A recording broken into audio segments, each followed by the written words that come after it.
안녕하세요. 데이어 김채연입니다. 오늘 덕산 네오룩스 3분기 실적에 대해서 리뷰를 해보도록 하겠습니다. 얼마 전 공시가 나왔었죠. 그래서 어떻게 지금 실적이 나와 있는지를 살펴보고 25년의 성장성도 같이 한번 살펴볼 텐데 일단 이 3분기 실적과 25년의 성장성을 보면서 차트에는 어떻게 반영이 되고 있는지도 같이 한번 살펴보도록 하겠습니다.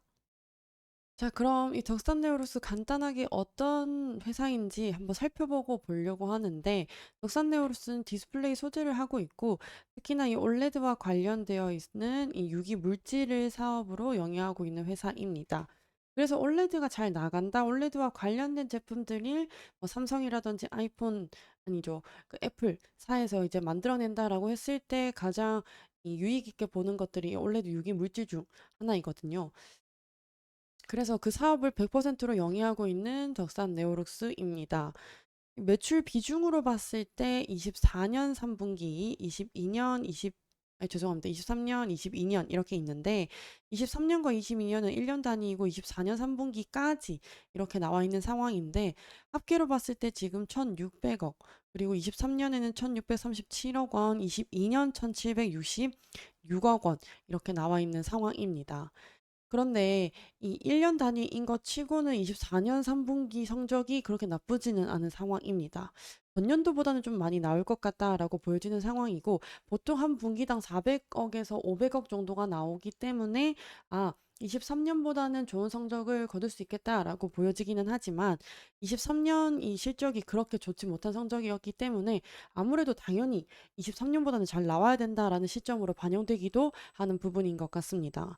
어쨌든 수출 상황 자체는 점차적으로 떨어지고 있는 상황인 것 같고, 이 내수가 좀 더 많이 잡혀 있는 상황인 것 같은데, 이게 수출이 떨어졌다고 볼 수도 있고, 아니면 이 애플향 들어가 있는 이 유기 물질이 보통은 삼성 디스플레이나 LG 디스플레이에 거쳐서 가다 보니까 이런 내수로 잡히는 경우도 있을 수 있을 것 같습니다. 자, 그리고 이 연결 포괄 손익 계산서, 그러니까 3분기 어떻게 나왔는지를 좀 제대로 보도록 하겠습니다. 24년 3분기고요. 23년 3분기입니다. 매출액으로 봤을 때 24년은 548억 원 달성했고요. 23년에는 470억 원이었기 때문에 훨씬 더 좋은 결과를 보여준 건 맞겠죠. 근데 아까 말씀드렸던 것처럼 23년 성적이 그렇게 좋은 성적은 아니었다라는 걸 좀 짚고 넘어가면 좋을 것 같습니다. 영업이익이 125억 원, 그런데 전년도도 121억 원으로 비슷한 수준이죠. 이러한 부분들로 봤을 때는 아무래도 시장에서는 좀 실망할 수도 있겠다라고 보여지는 부분입니다. 성장을 보여주어야 되는데 성장을 보여주지 못했던 것도 있고, 그리고 이 매출액은 높아졌음에도 불구하고 이 영업이익이 비슷하다라는 건 그만큼 영업으로 들어간 비용이 많다라는 뜻이니까 그러한 부분에 있어서는 재무 관리를 좀 못했다라고도 볼 수 있는 부분이 되겠습니다. 자, 그럼 당기 순이익 같은 경우는 106억 원, 전년도도 106억 원이었기 때문에 거의 비슷한 수준입니다. 그래서 어쨌든 3분기는 매출액은 높아진 상황이나 영업이익과 당기 순이익이 전년도 동기 대비했을 때 비해 비슷하다.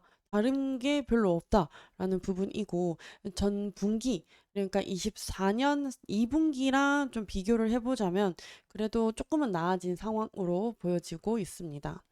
자, 그럼 이런 상황들이 주가에는 어떻게 반영이 될지 같이 한번 살펴보도록 할게요. 일단 덕산네오루스가 24년 이후부터 뭐 초반까지만 하더라도 뭐 삼성이라든지 새로 나오는 이 플래그십 신제품들로 인해서 어느 정도 모멘텀이 작용했던 것들도 사실인데 그게 얼마 가지는 못했습니다. 6월 이후, 그러니까 하반기가 들어서부터는 계속 하락세를 가져오고 있고 이게 보통 디스플레이와 반도체 업황이 좀 비슷하게 가는 부분이거든요. 근데 반도체는 좀 하락을 했다가 그래도 8, 9월 좀 지나서 살짝 반등을 하는가 싶었는데 지금 디스플레이는 그 반등 그 부분이 많이 없이 계속 하락세를 이어온다는 거, 이러한 부분들이 좀 있을 수 있겠고, 그래서 이 며칠 전부터는 계속해서 하락세를 이어오고 있기 때문에 단기와 장기 이평선 아래로 내려간 지는 좀 오래된 것 같습니다. 그래서 오늘 같은 경우는 지금 마이너스 3%대로 마무리를 해서 22,150원으로 마무리가 된 상황입니다.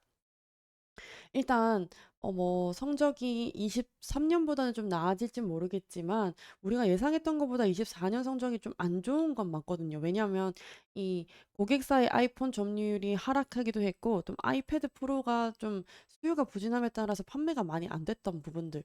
그래서 올레드 시장 자체에 대한 둔화가 이 주가에도 반영이 되었고 실적에도 좀 반영이 되는 부분들이 없지 않아 있는 것 같은데 그래도 25년 25년 같은 경우에는요. 이 아이폰 17 LTPO 적용이 확대되면서 아무래도 이런 올레드 유기 물질을 사용하는 게 좀 더 확대될 수 있겠고 삼성 디스플레이가 이제 8.6세대 라인 테스트를 가동할 예상이 예정이기 때문에 그러한 부분들 그리고 이 중국향 올레드 소재가 확대가 된다는 점 이러한 것들이 좀 다수 모멘텀으로 작용할 수 있는 그런 부분들이 보여지기는 합니다. 또 AI PC가 계속해서 확대되고 있고 블랙 PDL 이런 것들이 채택이 되게 빠르게 진행되고 있는 상황이기 때문에 덕산네오로스의 전망 자체로 볼 때는 나쁘지 않은 상황이고 그리고 이 가치, 주가 가치가 지금은 많이 하락한 저평가를 받은 것은 맞는 상황입니다. 그렇지만 아시다시피 요즘 우리나라 시장 자체가 가치가 많이 반영되어 있지 않는 부분들과 그리고 흐름이 너무 좋지 않은 상황이기 때문에 이러한 전망들이 좋다고 하더라도 주가에는 많이 반영이 되지 않는 모습들이 보여지고 있습니다. 그래서 전망이 좋기는 하나 이게 꼭 주가에 반영이 될 거라는 접근을 하기에는 요즘 시장이 좀 아이러니한 부분도 있고 어렵다라는 걸 꼭 기억해 주시는 게 좋을 것 같습니다. 자, 어쨌든 오늘 덕산네오로스 이 3분기 실적을 리뷰도 해봤고 25년의 성장성도 같이 한번 확인을 해봤는데요. 아까 말씀드렸던 것처럼 이 시장의 상황을 잘 유의하시면서 투자를 대비하는 것이 굉장히 좋을 것 같습니다. 또 관련해서 소식이 있다면 제가 준비해 오도록 하면서 다음 영상으로 찾아뵙도록 하겠습니다. 감사합니다.